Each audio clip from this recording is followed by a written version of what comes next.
Hello everyone, welcome to शिक्षा समाधान।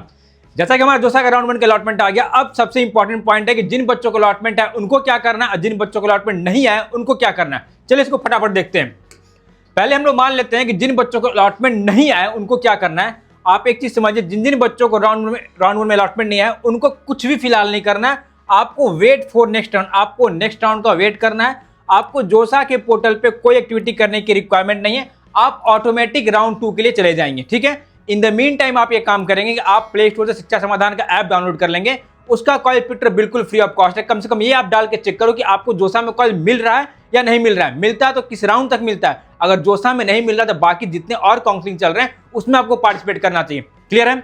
अब बात करते हैं, मान लो जिन बच्चों को सीट मिल गया है, जिन जिन बच्चों को जोसा में राउंड 1 में अलॉटमेंट आया है उनको 4 एक्टिविटी करने हैं। पहला क्या करना है, पहला स्टेप हमें करना है अपनी विलिंगनेस को सिलेक्ट करना, फ्रीज फ्लॉट स्लाइड। दूसरा क्या करना है, हमें अपने डॉक्यूमेंट को अपलोड करना है। तीसरा क्या करना है, हमें सीट एक्शन फी को पे करना है। चौथा क्या है कि अगर डॉक्यूमेंट अपलोड करते हैं, अगर जोसा की अथॉरिटी डॉक्यूमेंट हमारा चेक करती है, अगर कोई क्वेरी आती है तो उसको रिस्पॉन्ड करना है, रिप्लाई करना है। ये सारा एक्टिविटी करने के लिए हमारे पास समय क्या है, 26 जून तक हम ये सारा एक्टिविटी कर सकते हैं। अब मैं एक एक करके आपको बता रहा हूं सबका मतलब क्या होता है। ठीक है, पहला है कि अपनी विलिंगनेस को सिलेक्ट करना है, freeze float slide. It means कि जो भी हमें अभी जोसा में अलॉटमेंट आए, हमें ये बताना होता है कि जो भी हमें कॉलेज ब्रांच मिला उससे हम सेटिस्फाइड है कि नहीं है। फ्रीज का बेसिकली मतलब ये होता है कि जो भी कॉलेज ब्रांच मिला, इट मीन्स यही हमारी प्रायोरिटी, हम इसी में पढ़ना चाहते हैं। इन दैट केस आप फ्रीज का ऑप्शन चूज करेंगे। फ्लॉट का बेसिकली मतलब ये होता है, लेट्स से कि हमने 200 चॉइसेस भरी और हमें जोसा के राउंड में मान लो 110 नंबर का चॉइस अलॉट हुआ है। फ्लॉट का मतलब होता है कि इससे बेहतर हमें कॉलेज ब्रांच चाहिए। अगर हम फ्लॉट करते हैं तो नेक्स्ट राउंड में जोसा के एल्गोरिथम, जोसा का सिस्टम है, 1 से लेके 109 अलॉटमेंट को टॉप टू बॉटम चेक करेगा। अगर हमारे मेरिट के अकॉर्डिंग सीट होगा तो हमें मिलेगा। अगर राउंड 2 में सीट नया नहीं मिलता तो राउंड 1 में जो हमारा सीट है वो हमारे पास एज इट इज रहेगा। तो फ्लॉट का मतलब ये होता है। और मैक्सिमम केसेस में अगर आपने चॉइस फिलिंग तरीके से की है तो मैं सलाह दूंगा आपको फ्लॉट का ऑप्शन सेलेक्ट करना चाहिए। ठीक है, तीसरा ऑप्शन स्लाइड होता है। स्लाइड का मतलब ये होता है कि मान लो हमने 1 से लेकर 200 चॉइसेस भरी हैं, 10 number, 50 number, 60 number, 7 number, 80 number, 90 number पे सेम ही कॉलेज का ब्रांच डाला है। ठीक है, मान लो पहले सीए डाला, फिर इलेक्ट्रिकल डाला, फिर मैकेनिकल डाला, फिर सिविल डाला। अगर हम स्लाइड करते हैं, कहने का मतलब जो भी हमें ऑप्शन मिला है, अगर हम स्लाइड करेंगे तो हमारे चॉइस फिलिंग में वो उस कॉलेज में जो भी अपर ब्रांचेस हमने फिल किए, सिर्फ और सिर्फ जोसा का एल्गोरिथम उन्हीं कॉलेजों को चेक करेगा, बाकी के सारे चॉइस आपके नल एंड वॉइड हो जाएंगे। तो स्लाइड का ये मतलब है। तो मैं आपको बोलूंगा कि अगर आपने चॉइस फिलिंग तरीके से की है तो हर एक बच्चे को कायदे से फ्लॉट ऑप्शन सेलेक्ट करना चाहिए। ठीक है, नेक्स्ट बात आती है कि हमें डॉक्यूमेंट अपलोड करने, क्या क्या डॉक्यूमेंट अपलोड करने हैं। 10th की मार्कशीट अपलोड करनी है, आपके पास होगी। 12th की मार्कशीट अपलोड करनी है। हाँ, एक आपको स्टेट कोड ऑफ एलिजिबिलिटी का सर्टिफिकेट अपलोड करना होता है। सिंपली उसमें क्या करेंगे, आप 12th की मार्कशीट को अपलोड कर देंगे, आपका काम चल जाएगा। मेडिकल सर्टिफिकेट आपको अपलोड करना है जोसा के फॉर्मेट पे। अगर अभी तक आपने नहीं बनवाया है तो जोसा के फॉर्मेट से डाउनलोड कर लीजिए। मेडिकल सर्टिफिकेट में मैं आपको एक बात बताऊंगा कि बहुत से बच्चों को क्वेरी होता है कि क्या ये मेडिकल सर्टिफिकेट केवल गवर्नमेंट हॉस्पिटल से बनना है या गवर्नमेंट रजिस्टर्ड डॉक्टर से ही बनना है। तो ऐसी कोई बात नहीं है। जो भी डॉक्टर रजिस्टर्ड हैं, प्राइवेट से भी है तो कोई दिक्कत नहीं, उनसे जाकर आप सिंपली साइन करवा लीजिए, स्टाम्प मोहर मरवा लीजिए, उससे आपका काम चल जाएगा। तो गवर्नमेंट हॉस्पिटल के चक्कर में आपको नहीं पड़ना है। ठीक है, उसके बाद है कैटेगरी सर्टिफिकेट। अगर हम किसी कैटेगरी से बिलोंग करते हैं, let's say OBC, EWC, SC, ST, जो भी कैटेगरी से हम बिलोंग करते हैं, अगर हम बिलोंग करते हैं तो हमें अपनी कैटेगरी सर्टिफिकेट को जोसा के फॉर्मेट में अपलोड करनी है। लास्टली एक कैंसल चेक होता है। कैंसल चेक और पासबुक होता है स्टूडेंट या पेरेंट का। होता क्या है कि जब हमें सीट मिलेगा तो हमें सीट एक्शन फी पे करना होगा। मान लो आगे के राउंड में मान लो हम काउंसलिंग से अपने आप को विड्रॉ करते हैं तो जो पैसा हमने भी जोसा को पे किया है वो पैसा उसी अकाउंट में आता है जो डिटेल अभी हम जोसा के पोर्टल पे फिल करेंगे। इसमें एक चीज और समझना कि ऐसा कोई जरूरी नहीं है कि अकाउंट नंबर या पासबुक आप ही के नाम को होना चाहिए। आप किसी का भी डाल सकते हैं, अपने माता का, पिता का, या किसी ऐसे पर्सन का जिस पर आप भरोसा करें कि अगर हम काउंसलिंग से बाहर होते हैं या काउंसलिंग से अपनी सीट विड्रॉ करते हैं तो जो पैसा जोसा में रिटर्न करेगा वो पैसा वो पर्सन आपको दे दे। तो आप किसी का भी डाल सकते हैं, इसमें कहीं कोई दिक्कत की बात नहीं है।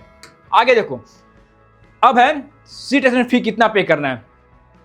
जनरल, ईडब्ल्यूएस, ओबीसी बच्चों को 30,000 रुपया पे करना है। ठीक है, एससी, एसटी, पीडब्ल्यू बच्चों को 15,000 रुपये के आसपास पे करना है।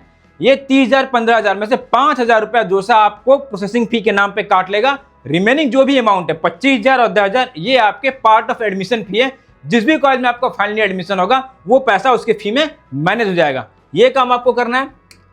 नेक्स्ट एक था रिस्पॉन्ड टू क्वेरी। जैसे एक चीज आप समझ लीजिए कि आपको अलॉटमेंट आया तो आप सारा एक्टिविटी करेंगे, कहने का मतलब विलिंगनेस को सिलेक्ट करेंगे, डॉक्यूमेंट को अपलोड करेंगे, सीट को एक्सेप्टेंस फी पे करेंगे और टाइम टू टाइम मतलब दिन में एक बार अपने पैनल में लॉगिन करके देखेंगे कि क्या आपने जो डॉक्यूमेंट अपलोड किया है सारा आपका वेरीफाई हो गया है। अगर वेरीफाई हो गया होगा तो आपको दिख जाएगा प्रोविजनली वेरीफाइड, वहां से आप अपने अलॉटमेंट को डाउनलोड करेंगे। अगर जो आपने डॉक्यूमेंट अपलोड किया उसमें कोई क्वेरी होगा, मतलब कि मान लो इमेज ब्लर हो गया या कोई इशू होगा, तो जोसा का अथॉरिटी क्या होता है, क्वेरी रेज करती है कि भाई इसमें ये प्रॉब्लम, इसको आप रिजॉल्व करो। उस क्वेरी को रिजॉल्व करने का समय क्या है, 29 जून तक हमें दिया गया है। एक बार हमारा डॉक्यूमेंट वेरीफाई हो गया तो हमारा काम हो गया। ये चीज हमें टाइम टू टाइम चेक करते रहना अपने पैनल में लॉगिन करके, भाई हमारा डॉक्यूमेंट वेरीफाई हुआ कि नहीं हुआ। ठीक है, ये आप करेंगे। हाँ, सबसे इंपॉर्टेंट पॉइंट एक चीज अच्छे ध्यान दें कि जिन जिन बच्चों को जो बच्चे जोसा काउंसलिंग कर रहे हैं, इस चीज को बहुत अच्छे ध्यान देना है। जब भी आपका पहली बार सीट अलॉट होगा, इफ एनी सीट अलॉटेड, ठीक है, आपको मैंडेटरी जितना मैंने स्टेप बताया वो आपको फॉलो करना है। नहीं फॉलो करेंगे आप काउंसलिंग से बाहर हो जाएंगे। ये बात मैं इसलिए बता रहा हूँ, हर एक साल ऐसे बच्चे गलती करते हैं। बच्चों को क्या लगता है, मान लीजिए हमने 200 चॉइसेस भरी थी, 150 नंबर का हमें चॉइस राउंड 1 में मिला, तो बच्चों को लगता है कि ये चॉइस तो हमको पढ़ना नहीं है, तो अभी क्यों डॉक्यूमेंट अपलोड करें, अभी सीट एटेंडेंस फी क्यों पे करें, जब इससे बेहतर मिलेगा तो हम पे करेंगे। ये बहुत बड़ी आपकी गलती है। एक चीज समझ लीजिए, जब भी आपको सीट मिला, आपको वही सीट मिला जो आपने चॉइस फिलिंग में डाली थी। अगर आपको सीट मिलता है तो आपको एक्टिविटी करना ही करना है, नहीं करेंगे बाबू आप काउंसलिंग से बाहर हो जाएंगे। इसलिए गांठ मान लीजिए, सीट मिला तो आपको विलिंगनेस सेलेक्ट करना है, डॉक्यूमेंट को अपलोड करना है और सीट एटेंडेंस फी पे करना ही करना है। ये बात ध्यान रखिएगा।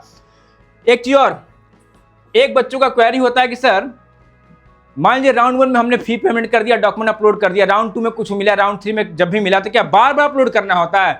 ऐसा बिल्कुल नहीं होता। ये कंडीशनल होता है डॉक्यूमेंट वेरिफिकेशन। कहने का मतलब हुआ, एक बार आपने कर दिया तो दोबारा आपको करने की रिक्वायरमेंट नहीं होती है। बस एक केस होता है कि लेट्स से किसी को पहले आईआईटी मिला फिर एनआईटी मिल गया, या वाइस वर्सा, पहले एनआईटी मिला फिर आईआईटी मिल गया, उस केस में दोबारा सिर्फ डॉक्यूमेंट वेरिफिकेशन हमें कराना होता है। वो आपको जोसा के पोर्टल पे दिख जाएगा। ठीक है, एक चीज और, जब आप विलिंगनेस सेलेक्ट करेंगे, एक चीज बहुत अच्छे समझिएगा, अगर हमने अपने विलिंगनेस को फ्लॉट में डाला है तो आगे के राउंड में हम स्लाइड और फ्रीज कर सकते हैं, अपने विलिंगनेस को चेंज कर सकते हैं।